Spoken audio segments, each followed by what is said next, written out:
মোৰ দেউতাই মোৰ পত্নীক পলাই লৈ গ'ল। মোৰ বোৱাৰীটো মোৰ দেউতা পলাই লৈ গ'ল। লজ্জাজনক, পুত্ৰৰ কাষৰ পৰা নিজ বোৱাৰীক লৈ পলাল শহুৰেক। এতিয়া পিতৃ পত্নীক বিচাৰি হাহাকাৰ পুত্ৰৰ। সঁচাকৈ এই পৰকীয়া প্ৰেম নামৰ বস্তুটিয়ে সমাজখন যেন গেলাই পেলাইছে। প্ৰেমত অন্ধ হৈ এইবাৰ নিজ বোৱাৰীকো নেৰিলে। ঘটনা দৰঙৰ ধোলা থানাৰ অন্তৰ্গত নিজ শ্যামাবাৰী গাঁৱৰ। এইজন আব্দুল হক আৰু এইজন আব্দুল হকৰ পুত্ৰ ৰফিকুল ইছলাম। এইগৰাকী ৰফিকুলৰ পত্নী 2 বছৰ পূৰ্বেই বিবাহপাশত আবদ্ধ হৈছিল ৰফিকুল। কিন্তু পুত্ৰৰ সুন্দৰী পত্নীক দেখি ৰ'ব পৰা নাছিল পিতৃ আব্দুল। নানা চলনাৰে বোৱাৰীয়েকৰ সৈতে গঢ়ি তুলিছিল প্ৰেমৰ সম্পৰ্ক। কিন্তু সিমানতেই ক্ষান্ত নাথাকিল লম্পট শহুৰেক আব্দুল হক। প্ৰায় 7 মাহমান পূৰ্বেই বোৱাৰীক লগত লৈ কৰ্ণাটকলৈ পলাল শহুৰেক আব্দুল। এই লজ্জাজনক ঘটনাৰ পিছতেই ন্যায় বিচাৰি আৰক্ষীৰ কাষ চাপে পুত্ৰ ৰফিকুল আৰু মাতৃ। আৰু পুত্ৰৰ এজাহাৰৰ ভিত্তিতেই কৰ্ণাটকৰ পৰা ধৰি আনে প্ৰেমিকা বোৱাৰী আৰু প্ৰেমিক শহুৰেকক। আৰক্ষীয়ে বিষয়টো মীমাংসা কৰিব বিচাৰিছিল যদিও পুত্ৰই মীমাংসা কৰিব বিচৰা নাছিল। তাৰ মাজতেই পুনৰ ঘৰৰ পৰা পলাই যায় শহুৰ বোৱাৰী। এতিয়া ন্যায়ৰ আশাত আৰক্ষীৰ লগতে সংবাদ মাধ্যমৰ কাষ চাপিছে পুত্ৰ মাতৃ। ইপিনে গোচৰ মীমাংসাৰ নামত 4জনকৈ দেৱানীয়ে ৰফিকুলৰ মাতৃৰ পৰা টকা লোৱাৰো অভিযোগ পৰিয়ালটোৰ। মোৰ বোৱাৰীটো মোৰ দেউতা পলাই লৈ গ'ল। তাৰপিছত মই তাতে কেছ কৰিছিলোঁ কৰ্ণাটকতে।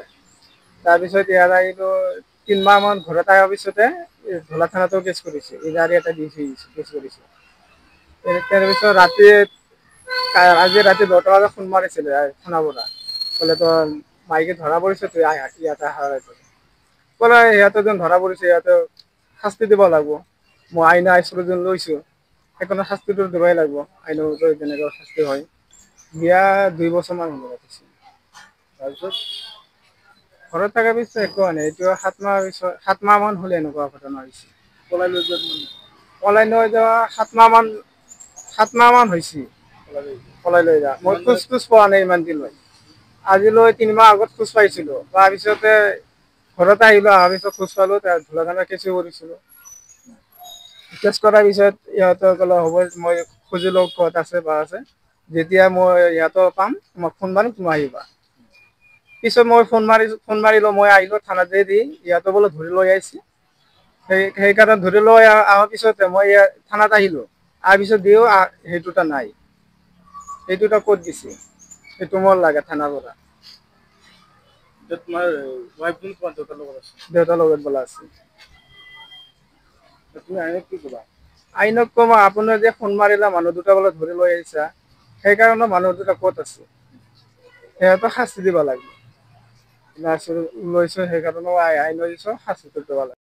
পুলিচক ক'ম মই কইনাটো আপোনালোকে যেন ধৰি লৈ আহিছে, মইতো কইনাটো নলওঁ, মই এইটো শাস্তি দিব লাগে। কেছ কৰিছিলোঁ 3 মাহমান। ঘটনা মানে আমাৰ স্বামী আমাৰ পোলা বউ নিয়ে ভেগে গেছে গা। কিছু ঘৰত ধরা পড়লো।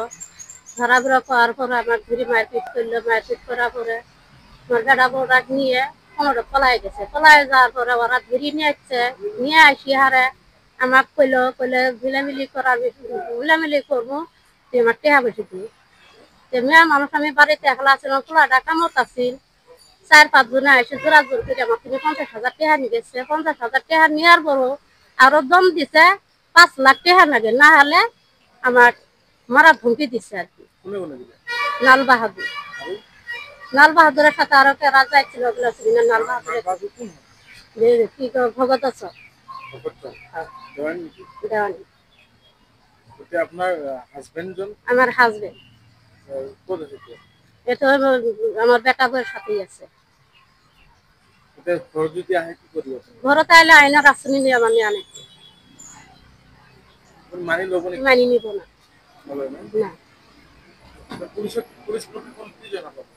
পুলিশের আইনার আইনার আশ্রয় বেটা বউর প্রত্যেকে ঘরে যদি বেটা বউটা যদি শ্বশুরে নিয়ে যা, এটার আইনের বিচার করে দেওয়া নিব না।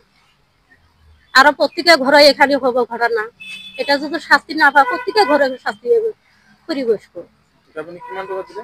50,000 টাকা হ্যাঁ কিয় আনিছিলে মিলামিলি বুলি ই করে দিবা চাইছিল মিলামিলি বুলি মানে মেয়ের বাপের হাতে দিব আমার স্বামী আমার হাতে দিব এই হিসাবে 50,000 টাকা নিয়ে আবার রাত্রে ফোন করি আমার 5 লাখ টাকা দিছে মারা ধমকি দিচ্ছে তুমি কেস করেছো না আমি কেস করি নাই কেন তাহলে আইনের আছে